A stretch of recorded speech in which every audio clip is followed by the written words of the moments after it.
دائیں سے لیا ہے نہ بائیں سے لیا ہے.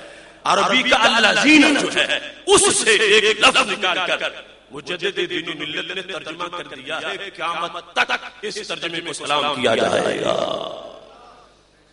انداز دیکھو, ایک ایک لفظ کنز الایمان کا اس پر ایک ایک جلد لکھی جا سکتی ہے. یعنی اس طرح کے جو مقامات, اب باقی سب ایک ایک ترجمہ کر رہے ہیں, ایک ہی بات کر رہے ہیں, اور جن کو یہ آج گھمنڈ ہے کہ ہمارا ترجمہ بڑھ گیا ہے ان کی سوچ بھی سوئی ہوئی ہے. حالانکہ کنز الایمان تو کھلا سامنے موجود تھا, نقل بھی لگائی ہے کنز الایمان سے, مگر اس جگہ کو سمجھا کہ ہے ہی بڑی آسان اور پہلا مقام ہے. لیکن یہ امام کی امامت ہے کہ انہوں نے ترجمہ بھی کیا ہے اور قیامت تک کے لیے دین کی ترجمانی بھی فرمائی ہے. محتشم سامع حضرات, اب دیکھ لیجئے اصل مسئلہ تو ہے ترجمہ بذات خود صحیح ہو, گرامر کے لحاظ سے صحیح ہو, اپنے میننگ کے لحاظ سے بات نہ زائد ہو نہ کم ہو. اگر کوئی اضافہ ہے اقتضاء نص کے لحاظ سے ہو, نہیں کہ جو مرضی کرے وہ لفظ درمیان میں ترجمے میں فٹ کر دو, اس کے لیے تفسیر لکھو, ترجمہ اسی کا کرو تو لکھا ہوا ہے, یا تو نص یا اقتضاء نص, جس پر نص کا معنی تقاضا جس چیز کا کر رہا ہے. تو مجدد دین و ملت کا کمال دیکھیے, آپ کے ترجمے کی یہ شان, اور پھر جو تقابل پہ آج اتر آئے. کل تک تو اسی امام کے ترجمے میں سلاست بھی تھی, نغمگی بھی تھی, ادب رسالت کا سبق بھی تھا, اور چند سالوں میں سب کچھ کھو گیا. یہ لکھا کہ اب وہ ترجمے اپنی قدر کھو گئے ہیں, ان کی وہ پہلے والی حیثیت نہیں رہی. میں پوچھتا ہوں کہ تفسیر کبیر کی آج بھی وہ حیثیت ہے یا نہیں جو اس وقت تھی؟ اگرچہ کتنی چینجنگ آ گئی ہے عربی زبان میں, مگر جس نے جس انداز میں وہ کی تھی وہ مقام اسی طرح برقرار ہے. اور یہاں پر تو کچھ بات ہی اور ہے. مجدد دین و ملت نے جس انداز میں ترجمہ کیا ہے اس میں اگر دنیا سوچے کہ قیامت تک انشاءاللہ 14 طبق روشن ہوتے رہیں گے کہ اللہ کے کسی بہت بڑے ولی نے نغمہ جبریل کے اسرار کو بیان فرمایا تھا. محتشم سامع حضرات, اس مقام پر اختصار سے یہ بات آپ کے سامنے رکھنا چاہتا ہوں کہ سب سے ابتدائی کام ہے ترجمے کا صحیح ہونا. قرآن مجید برہان رشید کا مقام جس میں رب ذوالجلال کا فرمان موجود ہے, سورہ توبہ آیت نمبر 62, یحلفون لکم لیرضوکم واللہ ورسولہ احق ان یرضوہ ان کانوا مؤمنین. یہ مقام بطور خاص دیکھو, آیت نمبر 62 ہے اور سورہ توبہ, واللہ ورسولہ احق ان یرضوہ. یہ لفظ جو ہے یہ ہے پیسو ورب فعل مجہول, یعنی یہ ہے ایکٹیو ورب فعل معلوم, فعل معلوم, اور اس کو بنایا گیا فعل مجہول. ترجمہ کیا کیا گیا؟ مسلمانوں یہ منافقین تمہارے سامنے اللہ کی قسمیں کھاتے ہیں تاکہ تمہیں راضی رکھیں, حالانکہ اللہ اور اس کا رسول زیادہ حقدار ہے کہ اسے راضی کیا جائے. راضی کیا جائے, اردو والے سمجھتے ہوں گے فرق کیا ہے, راضی رکھا جائے, راضی کیا جائے, یا راضی وہ کریں.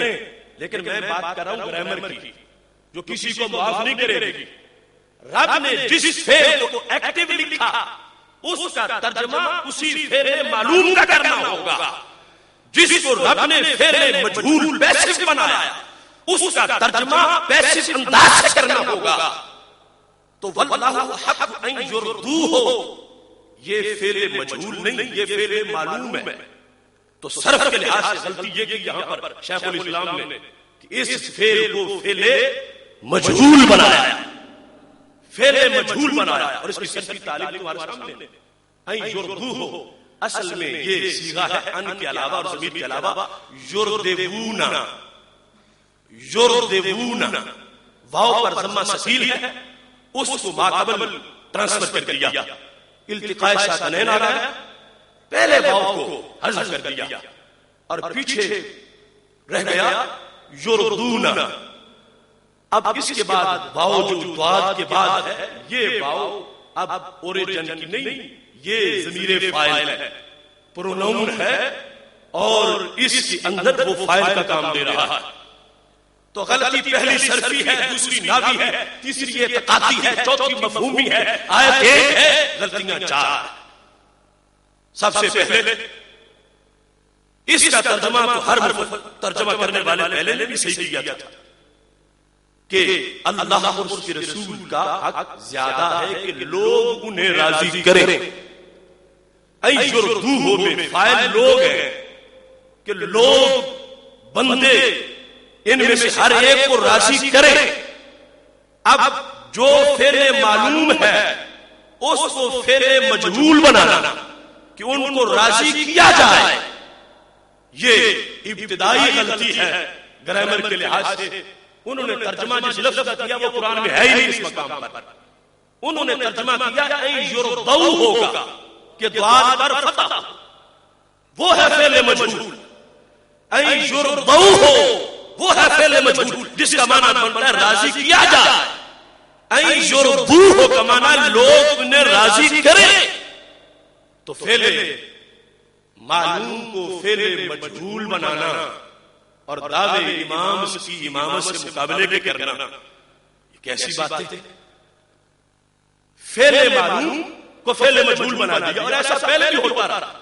اور دوسری جگہ پہ قرآن مجید میں کیا ہوا ایسا کہ جہاں پر فعل مجہول کا تھا ترجمہ معلوم کا کر دیا، یہاں پر فعل معلوم کا ہے ترجمہ مجہول کا کر دیا.